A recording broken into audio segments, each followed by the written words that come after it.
इस पूरे सेटअप में दो चीजें बदली गई हैं। पहले कानून ये कहता था आप निर्दोष हैं जब तक कि आपके ऊपर सजा नहीं हो रही है, लेकिन इस पूरे कानून ने यह बात कह दी है कि आप दोषी हैं जब तक कि आप निर्दोष अदालत से साबित नहीं होते। यार किया जाता है तो उसको 24 घंटे के अंदर मजिस्ट्रेट के पास ले जाना होता है और उसके सामने हाजिर करना होता है, फिर मजिस्ट्रेट पुलिस कस्टडी या जुडिशियल कस्टडी तय करता है।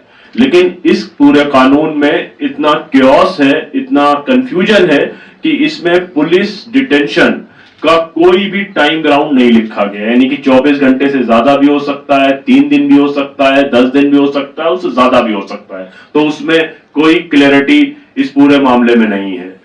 तीसरा, इलेक्ट्रॉनिक एविडेंस के बारे में कोर्ट ने बहुत बार ये बात कही है कि हमेशा इलेक्ट्रॉनिक एविडेंसेस से छेड़खानी होती है, इसलिए हम इलेक्ट्रॉनिक एविडेंसेस को जो है वो सबूत नहीं मानते हैं।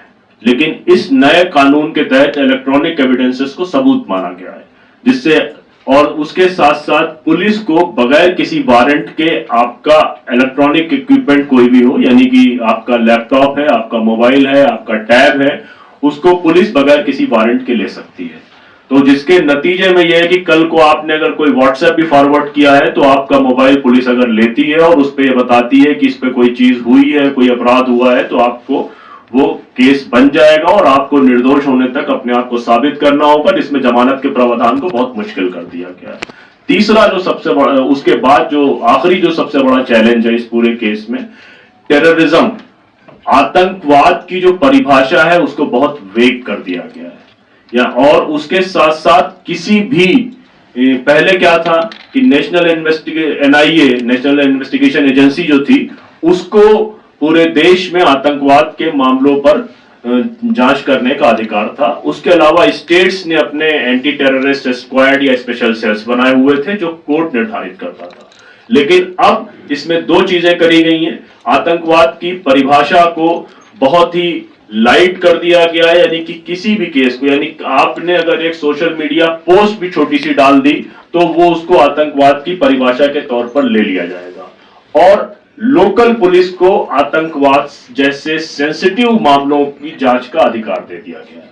तो ये पूरा जो प्रोसेस है ये पुलिस को इतनी पावर दे देता है, जिस तरह से, जबकि हम लोग बार बार ये कहते रहे हैं कि क्रिमिनल लॉस का काम सिर्फ दोषी को सजा दिलाना नहीं है, बल्कि जो आदमी पकड़ा गया है, आरोपी है, उसके मानव अधिकारों का और उसके अधिकारों की सुरक्षा भी करनी है। और ये बार बार कहा जाता रहा है, जिसपे हमारा पूरा कानून का सिस्टम काम करता है कि किसी एक निर्दोष को सजा नहीं होनी चाहिए, चाहे हमारे कुछ दोषी छूट जाए। लेकिन इस पूरे सेटअप में दो चीजें बदली गई हैं। पहले कानून ये कहता था कि you are innocent until proven guilty, यानी कि आप निर्दोष हैं जब तक कि आपके ऊपर सजा नहीं हो रही है। लेकिन इस पूरे कानून ने यह बात कह दी है कि आप दोषी हैं जब तक कि आप निर्दोष अदालत से साबित नहीं होते। ये एक बड़ा चेंज। दूसरा कि चाहे 10 निर्दोष को सजा हो जाए लेकिन कोई दोषी बचना नहीं चाहिए। तो ये पूरा जो कानून है इसमें बहुत ज्यादा कंफ्यूजन है। किसी भी जांच जो पुलिस है या एजेंसीज हैं उनके अधिकार क्लियर नहीं करे गए हैं। टेररिज्म को इतना वेग कर दिया गया है, जिससे पूरा ये लगता है कि इस पूरे प्रोसेस में पुलिस को इतना पावर मिल गया है और इससे इतना कंफ्यूजन क्रिएट हुआ है जिसके बारे में बताया नहीं जा सकता। हम लोग एपीसीआर की ओर से सुप्रीम कोर्ट में जैसे ही छुट्टियां, वेकेशन बेंच हटेगी और छुट्टियां खत्म होंगी अगले 4 दिनों में, इस काले कानून के खिलाफ, इन तीनों बिल के खिलाफ सुप्रीम कोर्ट को अप्रोच करेंगे और सुप्रीम कोर्ट में जो अलग अलग पैरामीटर्स हैं इस कानून के, उसके खिलाफ हम सुप्रीम कोर्ट में याचिका दायर कर रहे हैं। एक बात। दूसरी बात जो प्रोफेसर साहब ने कही कि 4 जून को जब देश में नए सरकार के रिजल्ट आए, उसके बाद से लगातार ये लग रहा है कि माइनॉरिटीज को और स्पेशली माइनॉरिटीज मुसलमानों को पनिश किया जा रहा है कि वो उन्होंने क्यों सरकार के खिलाफ वोट कर दिया या बीजेपी के खिलाफ वोट कर दिया। एक पूरा नैरेटिव इस तरह से बिल्डअप हो गया है और इसमें कोई स्टेट कहीं पीछे नहीं है। हिमाचल में जो घटना हुई जिसमें शामली के रहने वाले जावेद कुरैशी ने कोई फोटो कुर्बानी की डाली जिसमें उनकी दुकान लूट ली गई, और जावेद कुरैशी जो शामली में रह रहे थे उनको शामली पुलिस ने अरेस्ट कर लिया। यूपी पुलिस ने उनको अरेस्ट किया और वहां पर उनकी दुकान लूट ली गई, और दुकान लूटने वालों के खिलाफ जो कार्रवाई हुई उसकी कोई क्लियरिटी नहीं है। और मीडिया में सिर्फ चर्चा जावेद कुरैशी की एक दुकान की लूटने की है, लेकिन कुल 18 दुकानें हिमाचल के नाहन में लूटी गई हैं और 11 परिवार वहां से भागकर वापस आ गए हैं जो वेस्टर्न यूपी के रहने वाले हैं। उसके बाद सहारनपुर के 2 लोग और एक जो शामली का रहने वाला था जिनकी छत्तीसगढ़ में लिंचिंग करी, 2 लोग वहीं ऑन द स्पॉट डेथ किए, और एक आदमी बाद में जो है वो जिसकी डेथ जो है वो शामली वाले की डेथ बाद में 1 वीक के बाद हुई। फिर इन लिंचिंग और ये लिंचिंग के केस छत्तीसगढ़ में, झारखंड में हुए, ये लिंचिंग के केस उत्तर प्रदेश के अलीगढ़ में हुए, फिर बुलंदशहर में अलीगढ़ के बाद हुआ, और कल शाम में 2 दिन पहले मुरादाबाद में एक डॉक्टर साहब के साथ में लिंचिंग करी गई, और कल शाम में जिसकी खबर आप लोगों ने सोशल मीडिया में देखी होगी कि शामली डिस्ट्रिक्ट में फिर एक लिंचिंग हुई। तो ये लिंचिंग के लगातार वाकयात इस तरह से हो रहे हैं। हम लोगों ने तमाम केसेस में लिंचिंग के केसेस को डॉक्यूमेंट किया है और 90% केसों में पाया गया है कि ये कहीं ना कहीं पॉलिटिकली मोटिवेटेड होते हैं। तो ये समस्या है। दूसरा जो महास खोला गया वो खोला गया बुलडोजर जस्टिस का।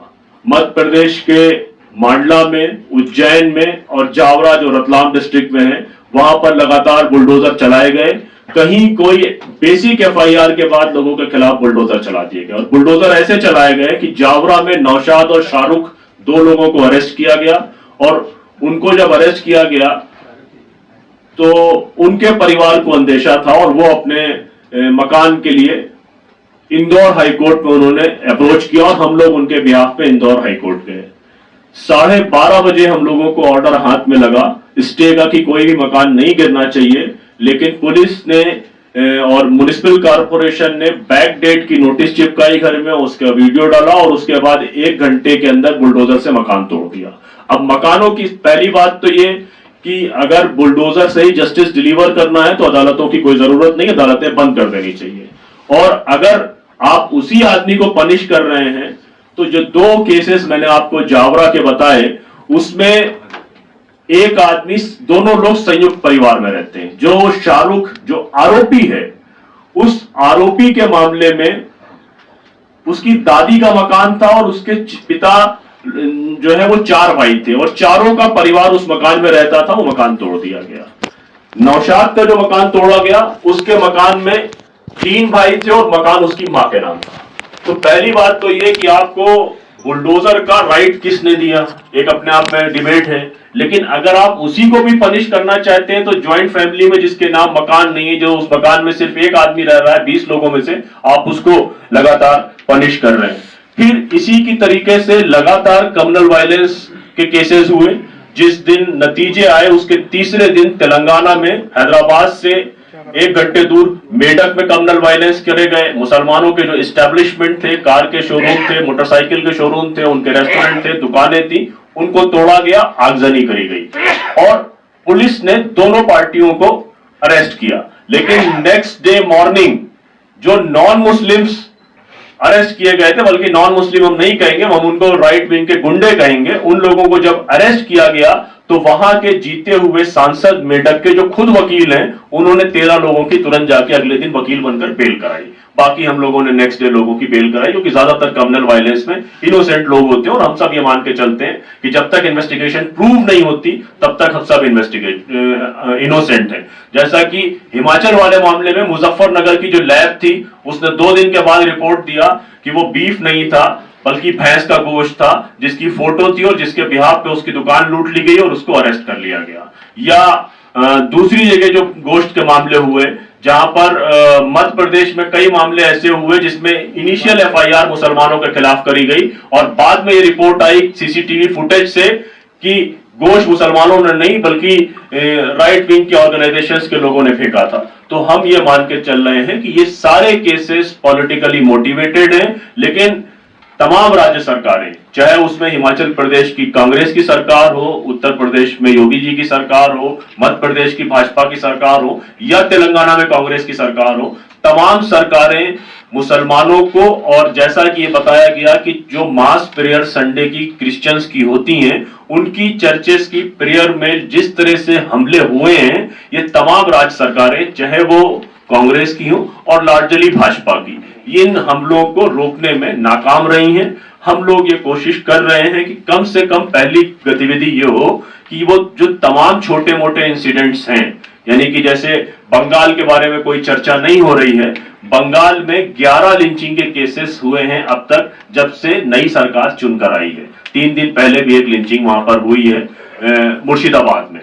तो इन केसेस को मीडिया के दोस्तों के जरिए आम जनमानस पे लाया जाए और उनके साथ साथ दबाव बनाया जाए, और जहां जहां पर कानूनी मदद लोगों को चाहिए उनको हम लोग कानूनी मदद दे रहे हैं और उनके केसेस को देख रहे हैं। और जहां तक नए कानून की बात थी, 3 नए कानून की, एपीसीआर उनके खिलाफ सुप्रीम कोर्ट जा रहा है। उसके साथ साथ हमने तमाम उन राज्यों की सरकारों को भी चिट्ठी लिखी है एपीसीआर की ओर से, जो लोग सैद्धांतिक रूप से इस कानून का विरोध कर रहे हैं, कि आप लोग इस पे अमेंडमेंट की बात करिए और अपने स्टेट में तब तक इंप्लीमेंट नहीं करिए जब तक कि इसमें अमेंडमेंट नहीं हो जाते हैं, और दोबारा से इन बिल्स को स्टैंडिंग कमेटी की तरफ और रिव्यू कमेटी की तरफ भेजने की कोशिश करिए।